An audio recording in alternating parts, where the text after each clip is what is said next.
What's going on, everyone, and welcome to the latest edition of the No Blood, No Foul podcast presented by Real GM. I'm your host, as always, Slice, and I'm joined with my co-hosts, Coach, Jim, and Kyle. Also joining us again is our executive producer, Moo. The Knicks finally got that elusive fourth straight win for the first time in 7 tries this season as they beat the New Orleans Pelicans 116-106 to improve to 29-27 for the season. You know, the first quarter was a close one as the Knicks did get out to a quick 6-point lead behind some hot three-point shooting, but about halfway through, but both teams were deadlocked at 26 as the Pelicans started to come back heading into the second quarter. The Knicks then jumped out to a quick 13-4 run to take a 9-point lead, but again, the Pelicans were able to mount a comeback as the Knicks lead was only 1 heading into the half, 53-52. In that marquee matchup of Julius versus Zion, Julius Randle had 11, 6, and 3 at the break, while Zion had 14, 7, and 4. You know, the third quarter saw both teams trading leads in what was a high-scoring 12 minutes. I think both teams combined for 77 points. The Pelicans were able to get up to 5 before the Knicks ended the quarter with a 9-point swing to go into the fourth up for 93-89. The fourth quarter is where Alec Burks actually came alive as the Knicks jumped out to a quick 11-point lead. The Pelicans, again, made a little comeback to cut it to about 4, but then the Knicks held them off for the 10-point win. You know, Julius Randle, what more can we say? Back-to-back 30-point wins or back-to-back 30-point games in wins against his former teams. And then, as I mentioned, Alec Burks provided the much-needed baskets and the secondary score that Julius needed to help hold off the Pelicans and then help the Knicks get that fourth straight win. Coke, start us off with your thoughts after this one, man. Well, you know, first I got to kick it off with Zion. You know, the young beast got 25, 8, and 7. And, you know, that's a crazy night by other people's standards. But, you know, we actually we did a good job containing the guy. I mean, 25, 8, and 7 sounds crazy, but to be honest, I think the Knicks job did a good defensive, job of holding him down, not letting him get a career night. And, you know, I was overall happy with the job that Randle did on him in his one-on-one opportunities defending him. And back to the Pelicans, you know, they have a top-tier young talented duo in Zion and Ingram, you know, but they look like they just don't know how to win yet. And I think we're able to take advantage of, you know, catching them at this stage of their career. And down the stretch, you know, we saw the benefits of being a team with a better veteran presence. And, you know, it looked like our vets are starting to learn how to win, and our youngsters are learning from that as well. And we just look like the more experienced team, even though this year is really our first season, you know, being a winning squad. So, you know, we go 2 games up over 500, like we said, winning 4 straight for the first time over 500, like we said. This is a good time to be peaking. You know, Randle, he looks like, you know, he's shaking it off and he's getting his second win. Like you said, another big 30-point game, flirting with a triple-double again. Another big 30-point game. Just some good all-around play. And although RJ didn't have a good game, only 6 points, and, you know, quickly as, you know, went back to being in his slump again after the 20-point game, and it looked like maybe he could break out. But we're being carried by those vets. You know, Randle, Bullock, and Burks, you know, doing it again in the fourth quarter. Running point guard, being a facilitator and a versatile guy out there. So, you know, just heroes abound, vets carrying us home. Jim, give me your thoughts on the game. Well, I've never been to New Orleans, and I hear it's very humid and it rains a lot, and that's kind of what happened tonight. We made it rain from behind the arc. I mean, we hit 17 threes. That's like a ridiculous amount of shooting. It's like the Pelicans just can't get out on the perimeter. They kind of like lock down the paint, but, you know, they just don't close out. So, you know, we just made it rain. I think at one point Julius was 1 of 11 on 2-point shots. Like, I don't know if it was just that they just completely locked the rim down or whatnot, but I guess it really doesn't matter. Another big thing that I noticed is that we pretty much shut them down in the fourth quarter. Like, Zion went 1 of 4, Ingram went 2 of 7, and who else are you going to ask to hit shots? James Johnson, like Kyra Lewis. I mean, they don't really have a lot of talent without Lonzo on Lewis. I mean, they don't really have a lot of talent. Bledsoe's washed; he's done. The only thing that's kind of disappointing is that with this win is that I kind of wish the kids were a little bit more involved. RJ definitely stunk it up quickly. He only got like 10 minutes. Other than that, I can't really complain too much. Kyle, what are your thoughts? You know, I think, you know, like Coke said, we were carried by the vets a bit. I'm going to decide whether I'm not happy with that or not, or if I am after the offseason, because that's what it's really going to depend on. You know, like I said in the post game and in the game thread, it's all going to depend on whether or not we can leverage the wins they're providing to get us good free agents. So I think if we just go out and we don't get anyone at all, and the only move we make is like re-signing like two of like Bullock's, Burks, and Noel, I don't think that's a good use of the offseason. But then again, there's really nobody out there besides, Lonzo. And even then, he's just going to be, a solid guy who's going to show up the point guard position. He's not really a star. So it just, again, it all depends on how we use the wins they provide.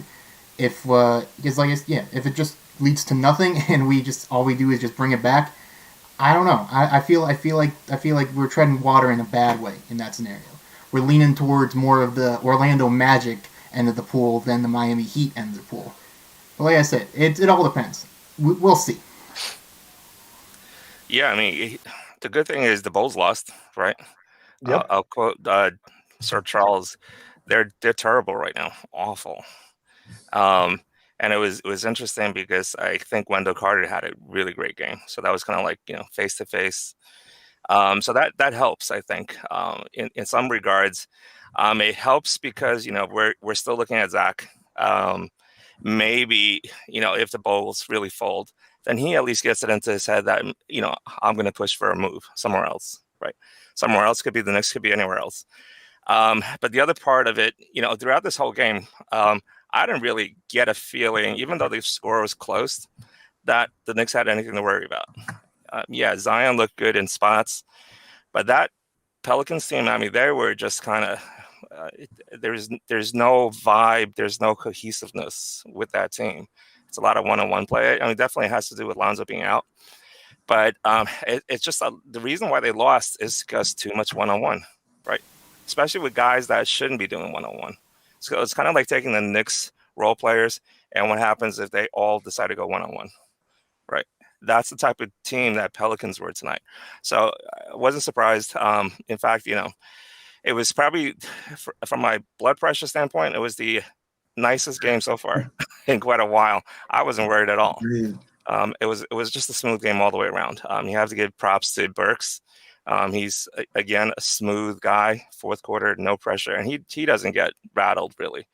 So, very good game. Looking for more. I think the offseason for this team, there aren't many targets, right? Free agents, pure free agents. That means they're going to have to make some moves, right? They have assets, they have cap space. They're going to have to use WWW and have him figure out how do you get some of these guys that are still under contract. Mocal, you got to stop saying WWW. I keep thinking about wrestling, man. Speaking of wrestling, it's good you brought that up because you got a fan in the chat, Coke. Yeah, Rey Mysterio. He's a huge fan. I'm an older guy, so yeah. The same amount of syllables to say WWW. Just say World Wide West. It flows better, bro. That's true. Yeah. It's half as many syllables. Well, I mean, Coke's a luchador over there, so I mean. Jersey's a big fan of Rey Mysterio out there. I get that. That's true. I mean, that's what we got him for, right? So. Yeah, to tamper. Yeah, that's what we need. We need some full court press tampering on getting Zach LaVine here. I didn't even realize that they played Orlando today. Yep. That's bad to lose to trade for a team superstar and then lose to them. I mean, it was a bad trade. It didn't make sense from the start. I didn't think, but. No, not at all. It was just talent to get talent. That's basically what it was at that point. They just wanted to get some talent to get talent. But, I don't really agree with Kyle trying to say we're going to be treading towards the Magic's path because I don't really, unless you're talking about them with Vooch, we're nowhere near what they are right now. Yeah, no. Them with Vooch for the past few years. I'm talking about when when the past few years when they're just kind of treading water at that only really good enough to get a bottom 7 or 8 seed. That's what I'm talking about. That's only if we don't manage to go out and sign Lonzo. If we get that, I think we're starting to go more towards the Heat side. Because I think those are the two extremes. The Magic are the failure of the route we're going, and the Heat are the success. And so I think we're still too early to really claim it any other way. This is the first year of Tibbs. This is the first year, and we're a much better team than anybody would have thought.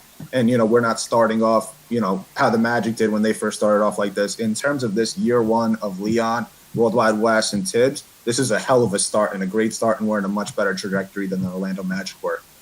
Just my opinion. Well, that depends. I mean, like, go back to like 2014 when Elfrid Payton was still a young upcoming player. They just taken Victor Oladipo second, Aaron Gordon fourth. It's like I say, we like to because we know how the young core of the Magic turned out. We can retroactively say, yeah, they weren't that good, but at the time they looked like they could have a future.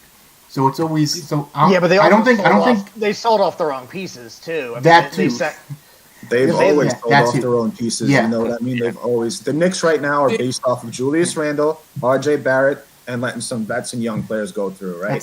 That's why I say early, and and there's no real. There's not like we drafted 4 or 5 guys who are up there. We really only have RJ right now. OB is already out of the picture for the future, and we're looking at more to see how quick can develop. Yeah, and we're more of a team that's going to bring in outside talent. But it's a fair assessment. I'm just saying I think we're a little bit better off than where the Magic are. We're a little bit different because of how we're built. We're not. This is a solid young core that's going to need time to grow. Where we have a legit all-star now. We have a player who's taken that leap into his second season. So I think we're just a little bit higher. Yeah, that's why I said I'm gonna wait till the offseason before I start to actually assess that. I'm just saying, we know, Kyle. We know you don't like to make predictions right away. We know you like to give it a little bit of time. He's always waffling. Always waffling. I'm not waffling. I'm not waffling. I'm saying it could go either way. I don't know. I ain't a predictor. I ain't Nostradamus. Well, here's the one. I'm gonna keep it funky, man. This is Kyle showing. He's a young whippersnapper, still wet behind the ears. He doesn't remember who New York is. He doesn't remember what it's like to be a coveted destination. At the end of the day, I can't judge by the years past because we didn't do our job. We didn't show promise. We didn't win games. We didn't have front office stability. We have all those things now. This is New York. This ain't Orlando. It's not the home of the 70-year-old, senior citizen retirement guy. Yeah. This is the home of the New York Knicks. This is bright lights. COVID era's closing. People are going to be out and about. People want to come to New York. And we did our job. We're winning games. We got a stable front office. I believe, it's just a matter of time before some big players, take on the challenge and they come here. It's because Kyle doesn't live in the city. That's why. He doesn't understand what it's like to actually live here. You say that, but I have actual privacy where I live. I can't even see my neighbors. But Kyle, are you old enough to drink yet, man? Have you even went to a club before in your life? Keep it real. Have I gone to a club? No. Can I drink? Yeah. I'm 25, man. We gotta take him out. I ain't going out with you old folks. that ain't my scene. I'll be blacked out by 12:45, and you'll have to throw me in a cab because I'm an old man now. But so the one thing I definitely noticed tonight is that I feel like everyone's so sure that they're not going to re-sign Lonzo. And I just can't imagine them just after watching this team tonight. How are they going to let this guy walk? How could those rumors be true? They've got nothing in the backcourt, nothing at all. And they're just going to let him walk. I don't know. I just feel like everyone's super confident. What do you mean? They got Kyra Lewis, man. The amazing prospect that everybody was drooling over. Yeah. I mean, I don't know. I mean, he just started playing. He's been just getting minutes. I mean, he stunk it up tonight, but I don't know. He was invisible on the court tonight, man. I didn't even realize he got 20 minutes out there. It didn't even look like it, but that's also just because outside of, Steven Adams and obviously Zion and Williams or Zion and Ingram, it's really a who's who of basketball players, right? You got James Johnson who's been going around and some other young guys.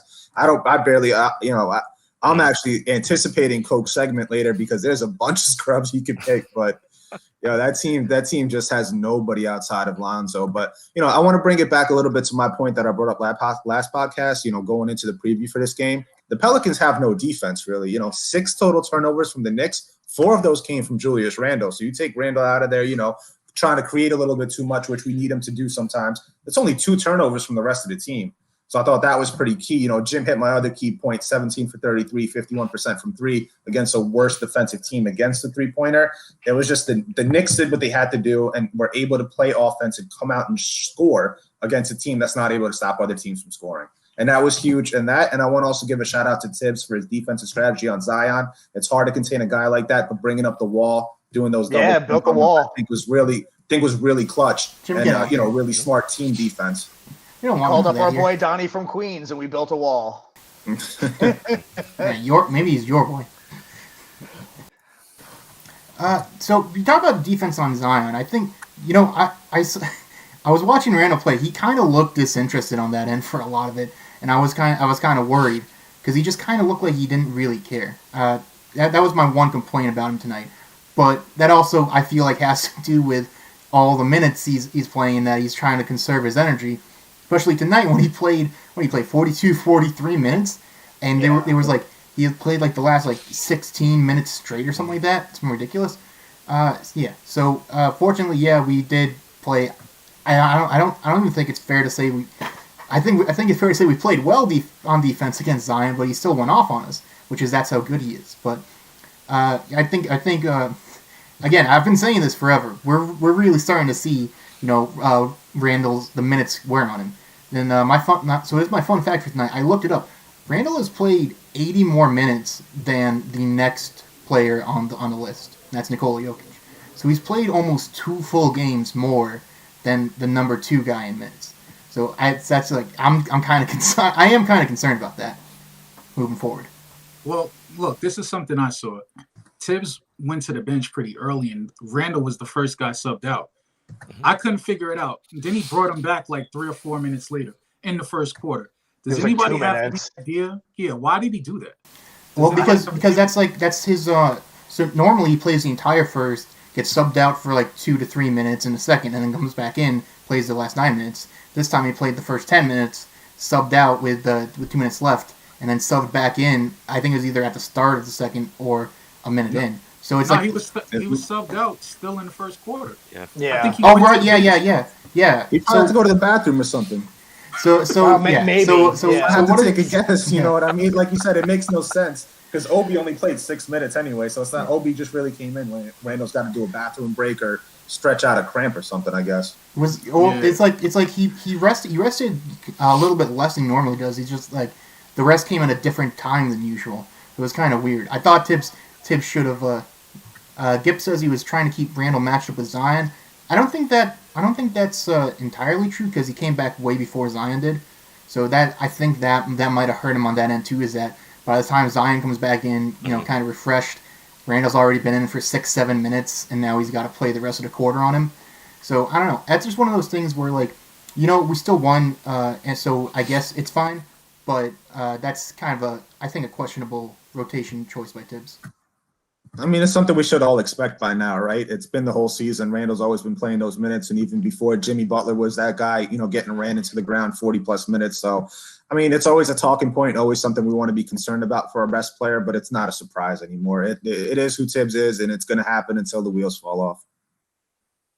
Yeah, I didn't even think Obi was that bad tonight that he needed to be pulled so quickly, but he was. So I mean, he didn't make any mistakes. Yeah, and that's kind of the problem. He's finally starting to play well, and now he's just getting pulled because Tibbs needs Randle to be in.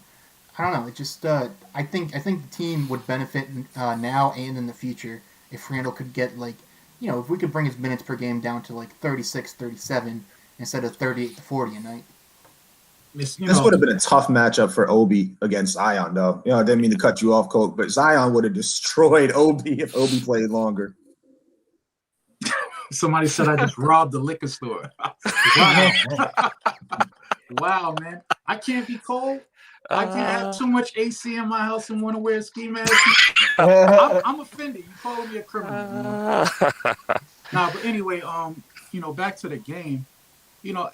I don't think Randle's minutes are going to come down. I don't want to sound like, a broken record and being stuck on stupid. But at this point, it's just not even worth talking about. The guy's going to get 37, upwards of 40 minutes a game. We don't have, a quick impact power forward with experience who's going to come in and warrant, decreasing his minutes. So I just think it is what it is. We're definitely not at the point in the season. So I just think it is going to cut back. We're definitely not at the point in the season. I mean, let's keep it real. We're in a playoff run. We're not clinching early like a top seed where then we can, back guys' minutes off and, hold guys for the playoffs and let them, get some legs under them. This is who Tibbs is. He's going to play these guys, and I don't think the rotation is changing. I don't think the minutes distribution is changing. So, at this point, I don't think there's anything Obi can do. Even if he drops 10 points in 10 minutes, he's still not going to crack 20. It just is what it is. Yep.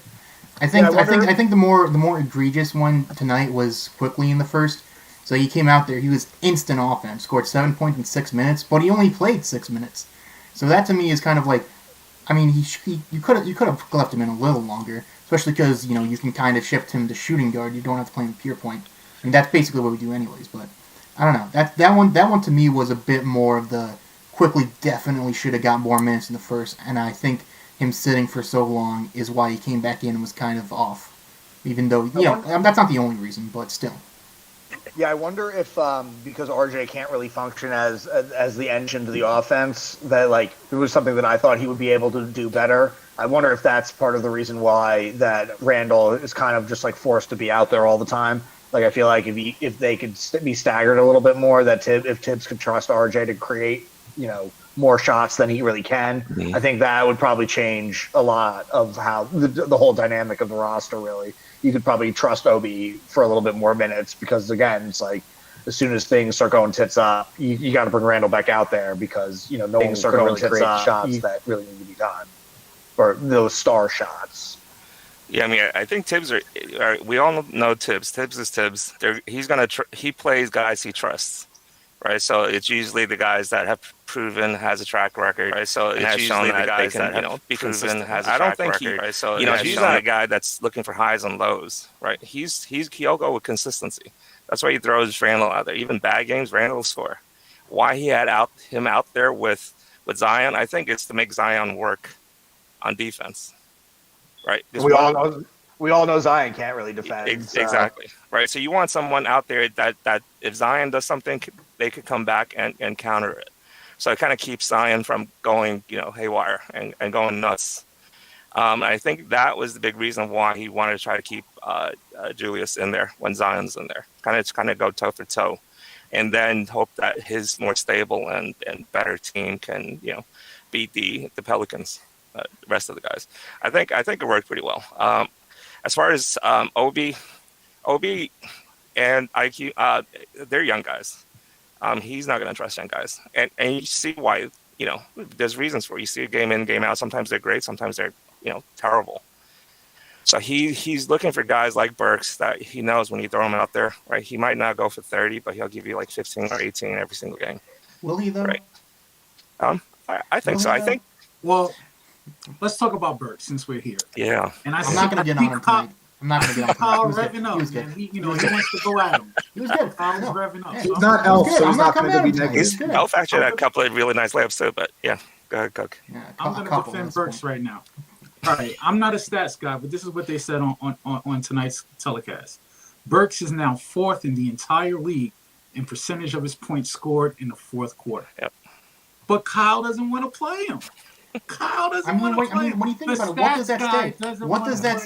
Here's the thing. What does that stat say, though? That doesn't speak to like how efficient he is, if he's making the right decisions. Is he turning the ball over? That's what it doesn't say.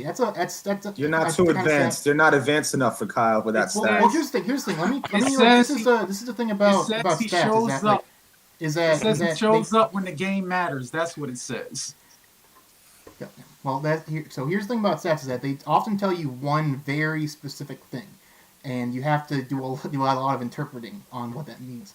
So Burks scores, but Burks is pretty good in the fourth. He is really good in the fourth, I'll say. It's just when I watch him play, it's like he makes a lot of oh no plays too. So that's just my thing. He's like, I'm not gonna get him on tonight. He played really well, especially in the fourth. He's the one that carried us when Randle went cold in the fourth. So, yeah, I'm not going to get on him too much tonight. He was good. And speaking of that stat, your boy Emmanuel Quickly, he actually is the league leader in that stat. Percentage of his points scored in the fourth quarter. It's just that, he's mired in a bit of a slump right now. We had that 120-point game, but, everything around that, he's just been off. Here's the thing. You want to know why that is? You want to know why that is? It's because he plays way more minutes in the fourth than in any other quarter. So it's like a chicken and an egg sort of situation. Does he get more points in the fourth because he plays more minutes, or does he play more minutes because he's better in the fourth? So it's kind of like which one is it? It could be either. I can't really tell you. We got a good question in the chat. Would you rather resign Bullock or Burks? Burks. Burks. Burks. He's more versatile. He does more things. You can get a guy like Bullock who can just hit the open three and play defense. 3-and-D is a little more of a skill set that just more wings than NBA have. To find a guy who can play the point, shooting guard, small forward, handle the ball, shoot off the dribble, shoot off the catch, take it to the hole. I mean, Burks is a valuable piece as far as versatility. He's a good rebounder, too. 7 rebounds tonight as well. I feel like we've always seen games from him where he's scoring. He surprises us with getting rebounds. So, yeah, I'll have to wholeheartedly agree. Burks is the guy you'd rather have between him and Bullock. Yep. I'm going to disagree just because I really like 3-and-D wings. No other reason. But you know what? Bullock's is not even. I wouldn't say he's a great D guy. He's okay. He's just a 3. He gets blown past how many times, right? Yeah. Like I feel like you and I always catch this. How many times he gets blown past in big possessions, right? He's not that lockdown D guy that needs to be in the starting lineup. For any other playoff team, I doubt he'd be on the starting lineup. But for the Knicks, we have no other choice. Right? I got a question. Do you think we have a lockdown D guy on the team? You know what he's going to say. No. He's locked down on the bench. I already know what the problem is. He's locked down on the bench. Score. He's locked down that bench, right? He can't score. He's a good D guy. He locks down Luka, the best out of anybody in the league, but he's not going to play. So we're talking about Kevin Knox, right? That's the Oh, yeah. Kevin Knox, Steve, the good defender. I'm in my feelings about that. Slice, I got a question for you. And I want your honest answer being the Frankfurter that you are. I don't like that nickname, Frankfurter. That's such a trash nickname. I don't co-sign that name. Call him a Frank. Listen, here's the question. Is Frank a better defender against bigs or small guards? Small guards. He gets bullied down low from bigs. He's able to stay on his feet. He's got the long arms on there. He gets blown by so much, though, man. Like when you talk about like small Frank doesn't get blown by that freaking much, to be honest. I've never seen him really get blown past anything like that. But he's too skinny to play against big men. That's because you close your eyes when he makes bad plays. See, I disagree. Hey, can we just not talk about Frank? He didn't play. There's why really no point in bringing him up. Yeah, I always like to bring him up. But who even brought him up? I want to actually talk about something that Moo brought up, and it's players that Tibbs trusts, right? Nerlens Noel didn't play late scratch. Taj Gibson came out and balled out tonight. The stat sheet might not really show it. 4 or 5 was efficient down low. We don't have the bobbles to deal with. He started the game off with a nice block, had 10 rebounds, and then Norvel Pell, that 10-day signing that Coke famously yawned at real quick, came in and played pretty well. He's second 10-day contract, and the boy comes out, big body, got rebounds, got a block and a steal out there. So shout out to the bigs. Too. He did block Zion, which is a big deal. And then he did the Nerlens, the Nerlens no hands bobble, and then got stuffed the next possession. But he's just a young guy, so I thought it was a good signing. And definitely Taj Gibson's effort is just extraordinary. 35 years old, playing 35 minutes, and comes in with that toughness that we need at the center spot. So just shout out to Taj. Had to make sure that he gets shouted out for something, for a good game on his end. So before we talk about Norvel Pell and why he's my new favorite player, Rob Collins in the chat has made a good point. You can't get blown by when you don't play. You're correct. So yeah, what's actually funny is Clyde made a comment during the game after Pell blocked Zion. It was like, oh, Zion doesn't see that much, and I thought it was funny because Zion is first in the league in getting his shots blocked, and it's not even close. He has the lead. Yeah, he's like, I think after tonight, he's either 104 or 105 shots blocked this year. And Sexton is second with like 71. RJ's third, of course, but we're not talking about that. And Alfred and Julius are tied for sixth. But besides that, we're talking about Pell. So Zion actually gets blocked a lot, which is like kind of makes sense because all he does is score at the rim. But yeah, Pell comes in. Shout out to Moo for being like the first one on the Pell bandwagon. But he's small really, bandwagon. Yeah, hey, it's growing he's growing day by day. Yeah, he's really grown on me. I really hope that we keep him around the rest of the year.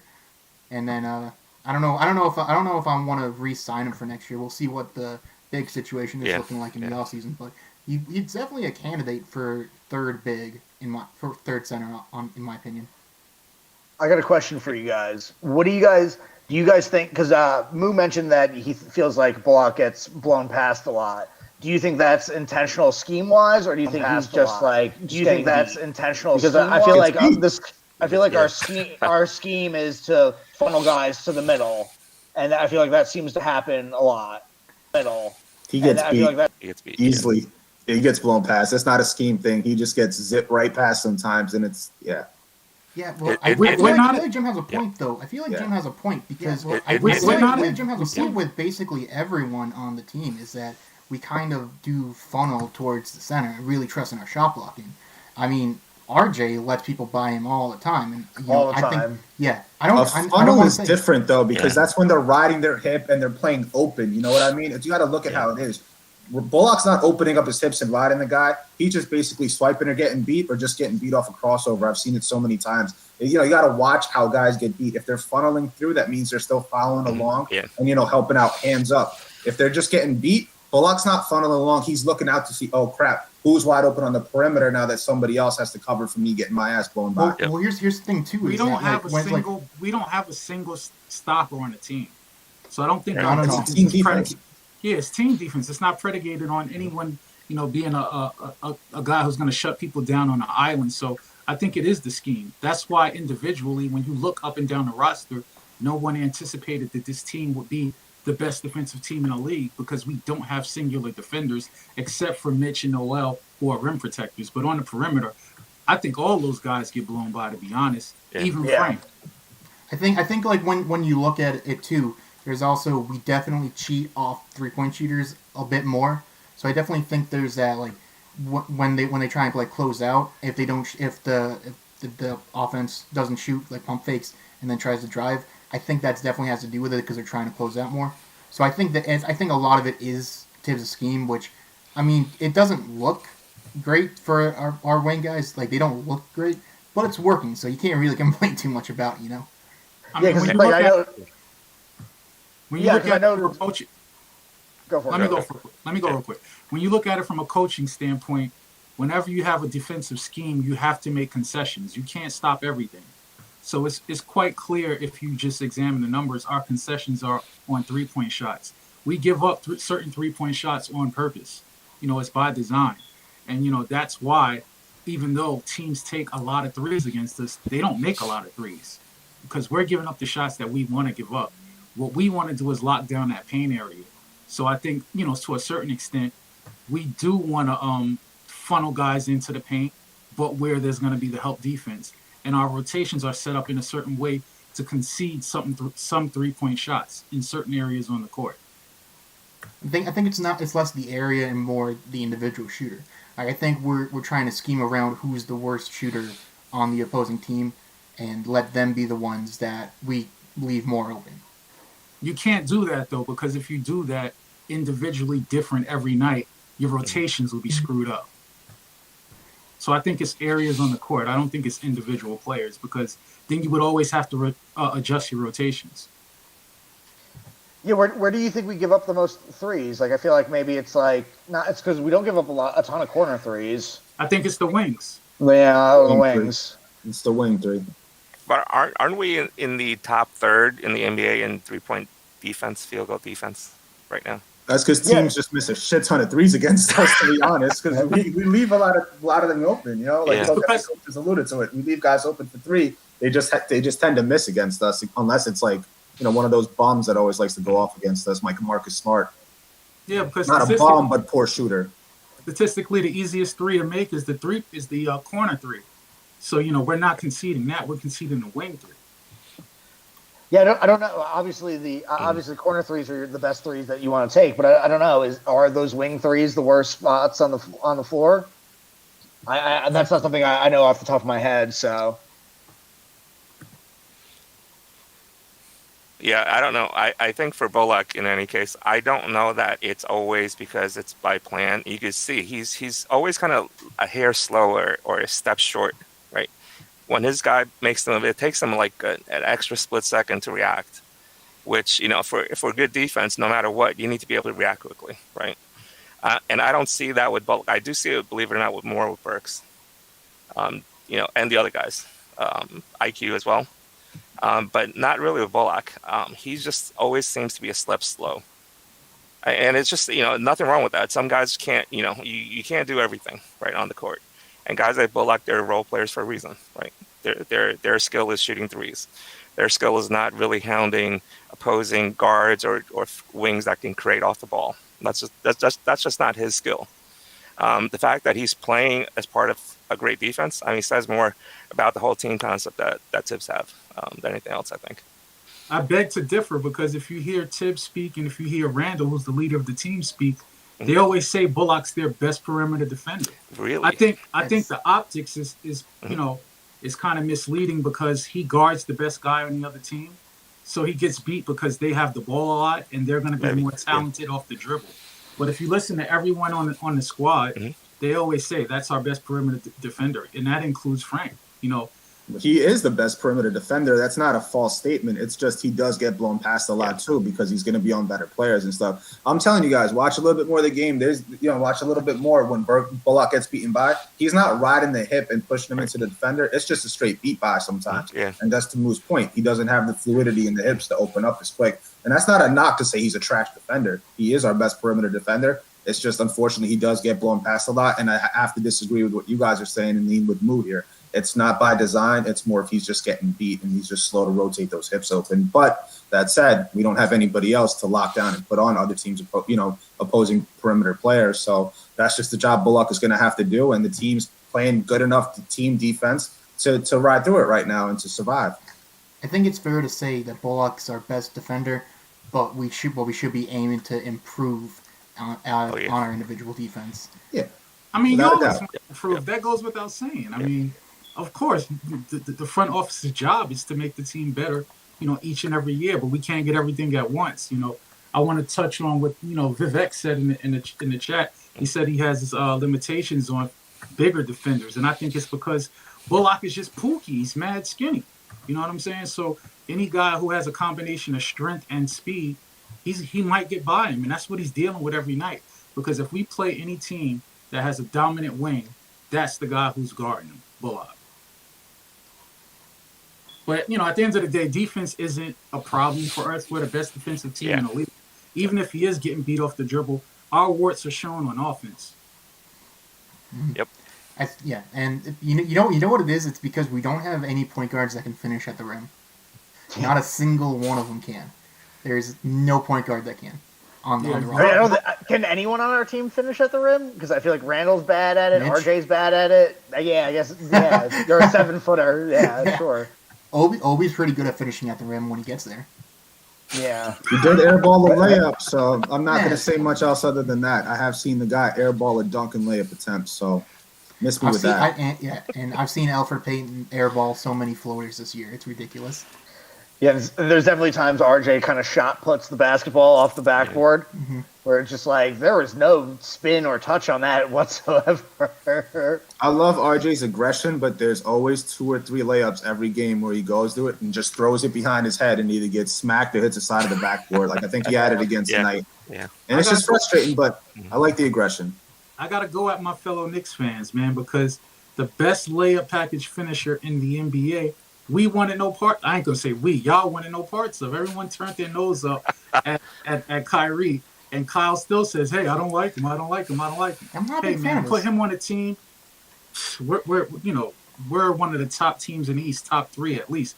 We're top, arguably 6-4, depending on what kind of streak we're on right now without a offensive star like that. So, if you want a guy who's gonna make layups, maybe if you didn't turn off Kyrie last year, he would have considered us, but he went to Brooklyn. That ship sailed. People didn't want him for some reason.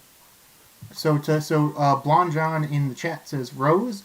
Derrick Rose is shooting like 52% at the rim this year. He's really not. He has those fancy layups. He's probably the best finisher out of anyone, but he still definitely is struggling at the rim this year. Well, that's not really saying much that he's the best finisher because I know. Right, so. Has Quickly even made a layup this year? Did y'all see? I've seen a couple, yeah. And then a layup on the break. You see that play? Who? Rose. Yeah. That was nice. Yeah, that was cool. A little behind the back move? That was flashback. Yeah. Yeah, he's good for a couple of those a game, I feel like. He's always aggressive going to the hoop. So, yeah, I'm not saying much, but he is our best finisher. Yeah, I mean, I think it's, it's kind of a case where the mind is willing, but the body's just not there anymore. Mm-hmm. He knows it. You can see how he moves, that he knows what to do. It's just the body's not going to give him the kind of lift that he needs to finish. Right? The explosiveness and the lifts are just not there. Yeah, because there's definitely like 3 or 4 times a game where he makes like a sweet move and then he finishes. But like in between those 4 times, there's just like horrible floaters that crank off the front of the rim. Yeah. So our big need going into the offseason is still point guard. And even if we do get Lonzo, I don't know if he fixes that issue of finishing at the rim because he's much more of a floating around 3-point line type of point guard. Yeah, he drives once a quarter. Yeah. A little less than that. But hey, what's that guy Schroeder? There was word that Knicks might be interested in Schroeder. That's the Tibbs point guard, right? I got to give him Harris props because I think he was the first one to say, hey, this is a guy who might be available that maybe we can get if he doesn't re-sign with the Lakers. Yeah, but does Schroeder really excite you guys, though? He's at $25 million. No, he's okay. Here's the thing. Here's the thing. Schroeder would be the best point guard the Knicks have had in a long time, but that's not saying much. I think he's the type of guy who's like he's not going to hurt you, but he's really not going to help. He's not going to help you either. Yeah, he's okay. He's not really a shooter. Is he a good defender? I don't think he's anything really more so than what we've been lacking. The shooting has come around the last 2 years for sure. Yeah, and but like. At $18 million, I would totally do it, but like he's going to want 25. I think that's the real big issue with him. It's not that he's just going to want too much money for how good he is. Like I said, like 18 million, I would totally do it. No questions asked. But yeah, he's going to want 25 because he turned down. I think he turned down 4 years, 85. So he's not going to want 21, 22. He's going to want 25, 27. Hold up, Rob. I will ban you from this chat, man. Do not speak that into existence. What happened? He says Peyton will be the point guard next year. Look inside your heart, you know it's true. Don't put that evil on me, Ricky Bobby. Speaking of point guards, and considering we played Dallas next, there was a lot of talk about Brunson and his ties with the Knicks because his dad played with the the '90s Knicks. He was like third string point guard riding the bench, but he was always cool with everybody in the team in the front office. And he has ties to this front office through, World Wide West and Leon. But so people expect, we might be able to get Jalen. But what do you guys feel about Cuban putting out that Jalen is like next to untouchable, only right behind Luka Doncic? And what I got to say to that is the last guy I heard that Cuban make that declaration was Roddy Boudoir, however you put it. And we all know how that was. Yeah. I think like if I'm just like if I'm like the GM of the team, I don't think there's really ever such thing as completely untouchable. Unrealistic to trade, untouchable. I don't think so. Except maybe that's a good point. Yeah. Vivek in the chat said DSJ was untouchable too by him. Yeah. So I mean Brunson's all right. You have to ask though, how much of that is just him playing next to Luka and Luka being so great? I think he's definitely a good backup. I don't know how good he'd be as a starter.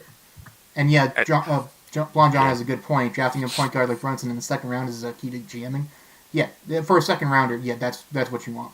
But if we're going out there and we're signing him to an actual contract, I don't know if he's really. That's going to be a gamble on if he can come here and succeed and produce in a bigger role. And without in the kind of role that the Knicks need from their point guard, it's kind of like Van Fleet last year. Right? Yeah, he had a great season, and he's a talented player. But is he the type of point guard this Knicks team needs in order for them to invest that much money into a guy like that? Right. So Brunson's not that at that level yet, but it's kind of along the same lines. It's does he do what the Knicks need? Not he could be a starting point guard at some point, but is he the type of point guard the Knicks need? Right. The Knicks are at a point where they're trying to win and they're not looking to guess and grow and develop. They already know what they're going to do. Right. Tibbs has this system. They have the core guys already. They need a point guard that fits the guys they already have. right? Ideally, it's somebody that's really talented, but still someone that fits, right? Which means the guy's got to be able to handle the ball. The guy's got to be able to create for himself and others, right? Somebody that's really high end in that area. Is that Jalen Brunson? I don't know. I don't think so. Same way I didn't He's too think. old for Kyle anyway. At 24 years old. Yeah. It's a big load to be a Knicks point guard, especially right now. So whoever they're going to bring in really has to have the mentality to be able to handle it, right? That's why that's the attraction for Lonzo, right? Because he's built for kind of this stuff, New York spotlight, and he does a lot of the things that this team needs. So I don't know for some of the other options like Schroeder. Something about Schroeder just doesn't seem right. I think we should try and we I know Tibbs isn't going to do this. We should try and be less traditional with it, because like you got Randle, who's a really good playmaker. You got RJ, who should be a good playmaker. Mm-hmm. So I think you need to. I think if you get a guy, I think Lonzo would be fine, because like you don't really need a guy to be driving to the rim 20 times a game if you have two guys in Randle and RJ who work well off each other and are pretty good with the ball in their hands. So I think you need someone who's more of a combo guard than a pure drive to the rim guy like Schroeder. Trust says Kyle Lowry. Honestly, I would love that, just depending on the contract, because he's older. Kyle Lowry is probably like the ideal. Not as option one, but yeah, that's the same old Knicks move, man.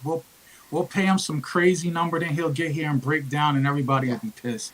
Just stay away from him. He's 35. He's looking overweight. I know he's always been a chunky dude anyway, but let's go younger, man. Well, at that point, that's another offseason without looking for a point guard, right? Exactly. 20 years now, we still haven't been able to get a point guard. It's just always going to be an issue. I have no faith. Not no faith. Lonzo is not the traditional point guard the Knicks need. Vivek makes the point that I always make, and we've, a lot of us have said it. We need a point guard who can get to the rim and get to the free throw line. Right now, we haven't had a guard who can do that and break it down in a while. And that's why we had that big, the conversation a couple of games ago.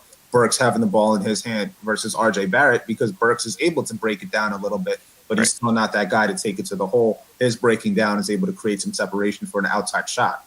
So it's not going to be New York and talking about the Knicks unless you're talking about a need at a point guard.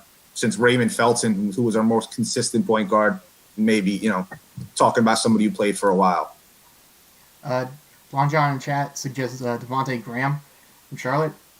I don't know. We could try and poach one of the guys from Charlotte. I mean, they have a lot of backcourt guys, not enough minutes, especially now that LaMelo Ball is really significantly better than I think most people expected his rookie year. So between so they're gonna have to choose someone between Graham. Is Graham a free agent this summer? I wouldn't be opposed to that. I don't think so. I'm not entirely sure.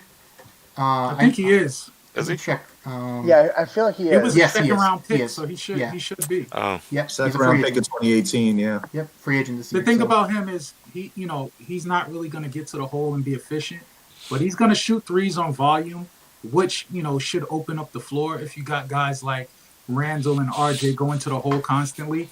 He's not going to make them at a 40% rate. He's going to be more in that 35, 35, 37, but high volume. I wouldn't be mad at it if it's not too expensive. You know what I'm saying? So so what you're saying is he's like a more consistent quickly.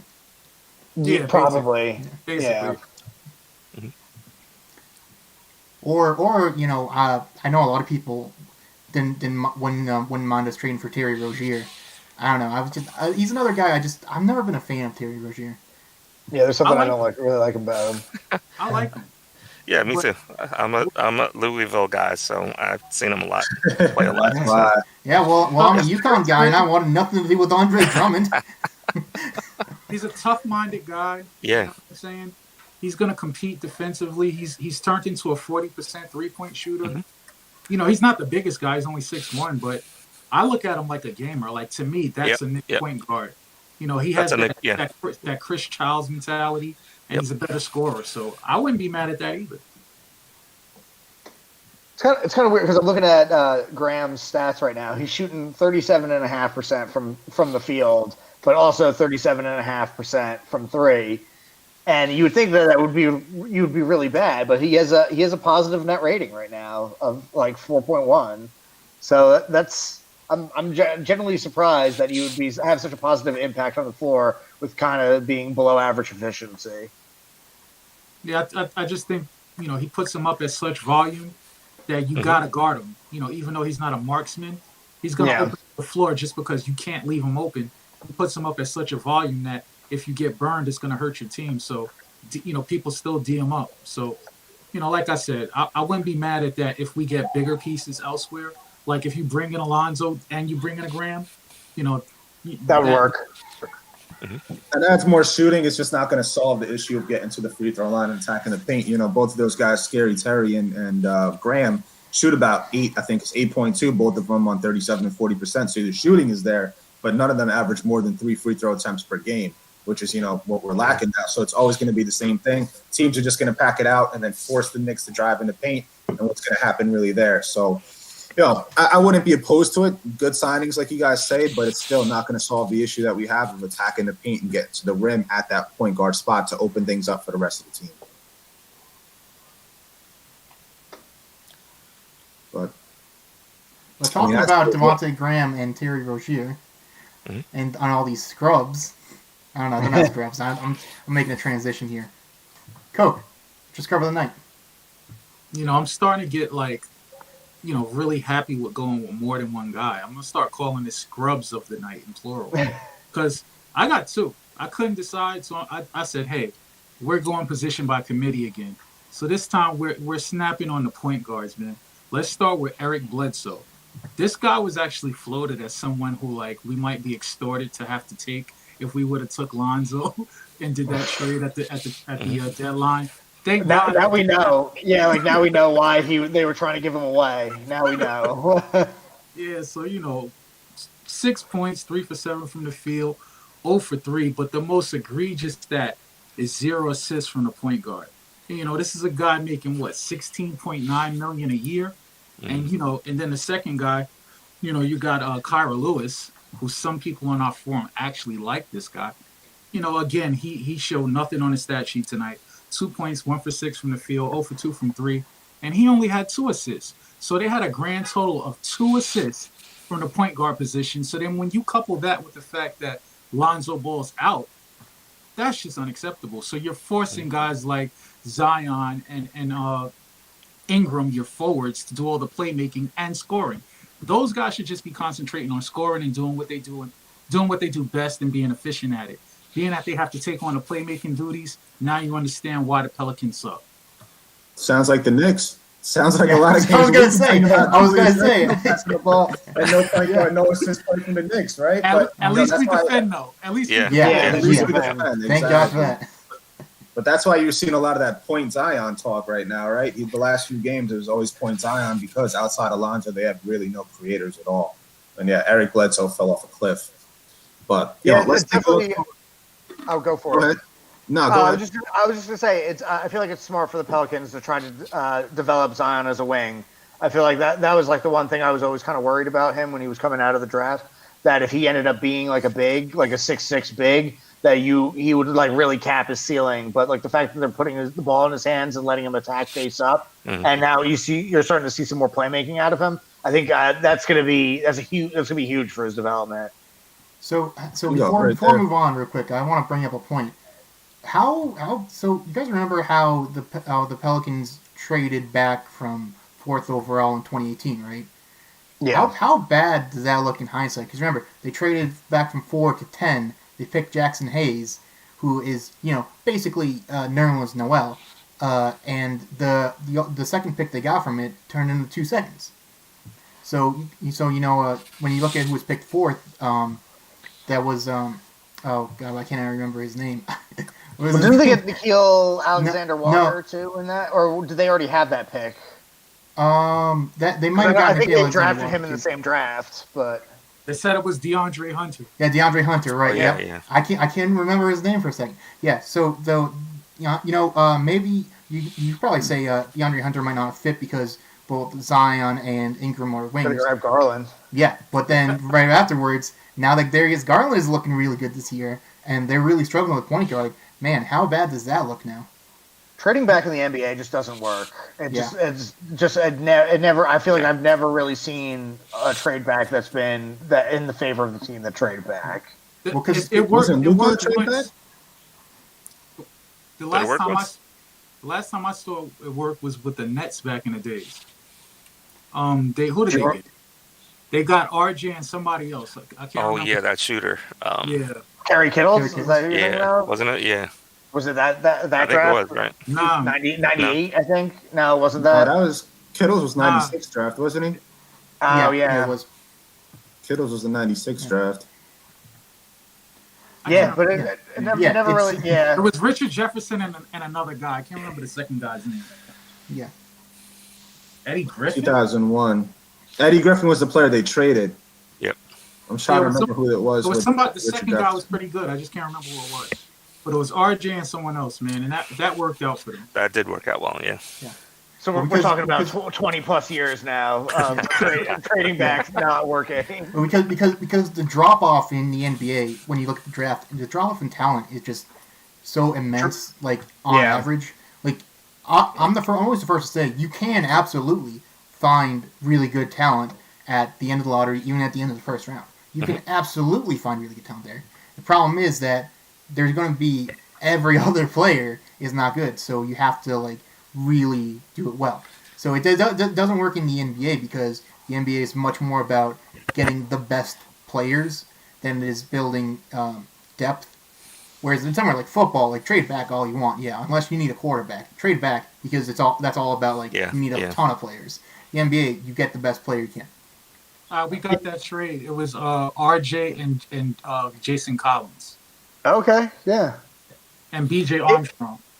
Yeah, because there's always like one guy, the guy that ends up really good that falls into the teens, or like usually like only one guy that falls into ends up in the 20s that ends up being really good in every draft. But it's always like one guy. Like you have to really identify that person. If you trade back in the NFL, you can grab like an elite guard at 13.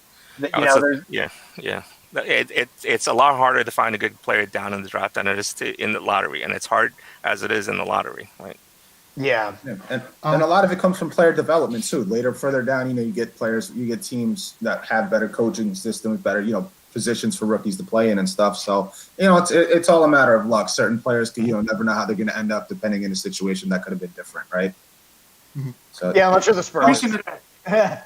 Speaking of that, let me throw this out there. I know I'm probably going to go off on a tangent, and Slice is going to get antsy. But looking at Ingram makes me want to take a shot at BJ Boston. I mean, I would have to be, rock solid about his character and his work ethic. But if he puts in the time, and if he's a hard worker and works on that jump shot, I feel like he could be Armstrong because the similarities are just there, man. Just looking at Isn't I said it like Armstrong? I mean Ingram. Looking at Ingram, it just looks like BJ Boston to me. I know Isn't the he- shoot is off, but isn't he right now like bottom of the first, early second in some mocks? They got him as late as early second. I'd take a flyer on him with that Detroit pick.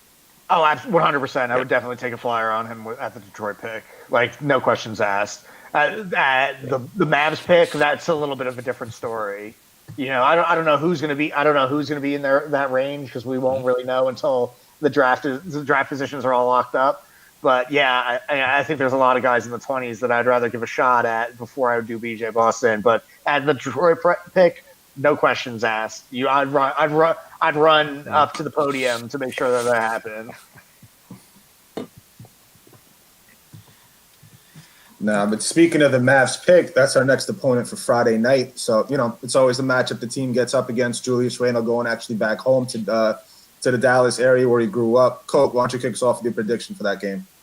Well, we're going into their house, and we're facing Luka and KP, who I got no love for. As much as I hate to say it, I hate these guys, I feel like the Mavs are going to win, man. We don't have anyone that matches up with Luka because he's so big on the perimeter. He's so slick with the ball. And, some guys, he's just going to blow right by him. And other guys, he's going to power him, back him down, and just find the open man if he doubles. So it's just a bad matchup, man. But last time we did a good job shutting down KP, so at least I was happy about that. But I'm calling another Mavs victory. Yeah, I'm gonna follow Coke up with that. I don't know. I can't imagine us winning 5 games in a row. We've had multiple 3-game win streaks. The fact that we finally made it to 4, I don't know. Just like that extra game just seems so far out of reach that I think that. And then Luka's just so damn good. Though I think they're about to lose tonight. There's Well, 1 second left. They're down by 2. And they're down by 2 with 1 second left. I don't know who. I don't have the game have on. the ball. I don't know. They have the ball. Yeah, All right, Grayson- I Grayson Allen probably just- just jinxed it. Yeah, Grayson Allen just missed 2 free throws. Oh my god. It's another reason why we don't like him. Yeah, very punchable face. Ted Cruz missing free throws. Yep. But yeah, so I don't think we're gonna win. Yeah, I think you always have to look at Luka is going to be the best player on the court, and then Randle's is the second best. But then I think, depending on which RJ we get, KP might be the third best player on the court. So it's going to be tough because they are good. They do have Luka is one of the best offensive players in the league right now. So that always makes it hard when you have a guy of that talent you're going up against, and you don't have a true number one. Like, I don't think Randle is a true number one yet.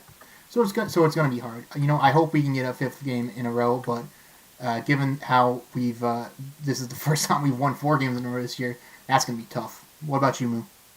Yeah, I mean, I think I was tempted to kind of be the contrarian, but I don't think a team like the Mavs will make the kind of mistakes that a team like the Pelicans would. Right, you can see that in the record and how they play. So yeah, I think it's going to be tough, especially in their house. The only shot they have is if Luka has tie game. Luka won. Luka won it. Oh okay, wow, yeah, NBA.com. Yeah, okay. Oh my god. Then yeah, I mean that's right. That shows it right there. If the Knicks had a propensity to be able to outscore the other team, I could say, if they really go off and they'll distance themselves, there's no way to come back. But Luka in Dallas, right, in a close game, I'll go with the loss. Moo, you said you wanted to be the contrarian, but you wasn't. I'm predicting the Knicks win. The Knicks do come out. Julius Randle going to play home. I think the Knicks actually have some good momentum going on right now. RJ Barrett, he slumped for 2 games, which has kind of been uncharacteristic of him lately, especially considering how well he was playing. So I think RJ kind of bounces back from it. You see him, he's still focused. He doesn't let that affect his energy. So I think it's only a matter of time before RJ turns it back around. Julius back home, coming off back-to-back. He's motivated when he plays the Lakers. He's motivated when he plays New Orleans because he played for them. He's motivated again because he's always going to be tied to KP in New York, right? He always has that chip on his shoulder back home. I think it's going to be a good game, and I think the Knicks are going to come bring it. And I'm predicting 5 wins in a row. You can call me out on it if it's an L, but I'm going to be the only one to call it. I think it's going to be a win for the Knicks on Friday night. I love the optimism slice. I love it. This dude Luka just did a floater from the 3-point line, man. It's good momentum. Luka does it all the time, right? I feel like Luka almost once a month always has a nice game winner. Who knows? Maybe Tibbs pulls out the Luka stopper and Frankie off the bench for a little bit when we need a key stop. The Luka slower guy. I won't NBA.com get is on my saying tangent 113.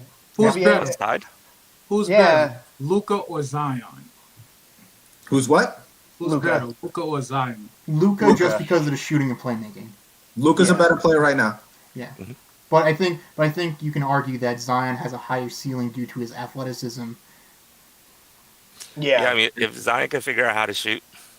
Yeah. Right. Exactly what I was going to say. If Zion can learn how to shoot, same thing with Giannis, right? Those 2 guys have unlimited, untapped potential, but they just can't do the number one thing in basketball, which is you got to be able to shoot the basket. You got to be able to shoot the basketball, and that's just the biggest thing out there. But, Oh my God! I just saw a replay of the shot that Luka just did. Insane. He definitely it was like an underhand at 3-point shot. Yeah, absolutely Insane. Unreal. Insane. Yeah, I can't even be too mad we didn't get him. It's like we really never had a chance to get him. Hey, the Hawks traded Trae Young for him, so in that draft, you know what I mean? So that's always a fun what-if conversation for Hawks fans. Would you rather have Luka or Trae? I mean, I know the answer to that. Yeah, it's a no-brainer. Yeah. Yeah, exactly. So, but, let's wrap it up over here then. Cope, you wrap it up with your final thoughts then. I'm going with the Mavs angle again. Mark Cuban, shut up, man. Stop crying. Luka, shut up, man. Stop crying. Cuban, this is a guy who he voted in favor of the play-in tournament. Now because his team, is underperforming this year, they're hovering around, that seventh, eighth seed in the West. Now all of a sudden, him and Luka, they don't like that idea of a play-in. They don't like the idea of a, win or go home scenario. So I think they're kind of shook. You know what I'm saying? So they're not really loving that spot they were in. I bet you if they were like a top 4 seed, they would be all for the play-in. So I'm not trying to hear it. Shut your blood clot mouth, man. But I do want to give a shout out to everybody in the chat, specifically my man Rob. I'm gonna call him out tonight. He said he loves the show. He told us, keep doing what we do. We love y'all for checking in on us. Keep coming through to the chat. Keep showing us love. And, y'all got to help us out as well. Spread the word to your friends, your contacts, whoever. Get more people to check in. And, let's make it bigger and bigger and bigger and better. That's all from me. Jim, give me your final thoughts, man. I really like that we were able, because I think in the third quarter we let up 38 points or something like that. So the fact that we were able to ratchet up the defense and pretty much lock them down, they only scored 17 points in the fourth quarter, just shows how we win. That's how you win games. It's you can punch back and forth for 3 quarters, and then all of a sudden somebody can, as long as you can lock people down and hit your shots, that's all you need to win. And we were able to pull it off. And I'm stoked that we finally got 4 games in a row. And I think this is the first time we're 2 games over 500 this year. Correct me if I'm wrong, but we was up 4 over 500. Oh, damn. Okay. Well, yeah, big win. Can't wait for some Friday Night Knicks. Hopefully, Luka doesn't hit a floater to win from 3. Yeah. A floater from 3. That's what he did. That's what he did. Go look it up. Pull it up on Twitter right now, dude. It's remarkable. But yeah, so if we can contend with a guy that can hit floater threes for victories, we might have a chance. But yeah, it was a fun game. So this is where I usually go off on a tangent, but I don't. I really don't have anything that I want to talk about tonight. I'm sorry, I'm really unprepared for this. I don't know. Y'all ever got nothing to complain about, you mean? Yeah. Y'all ever seen about your hair, bro? No, we don't talk about that. Y'all ever seen? Yeah.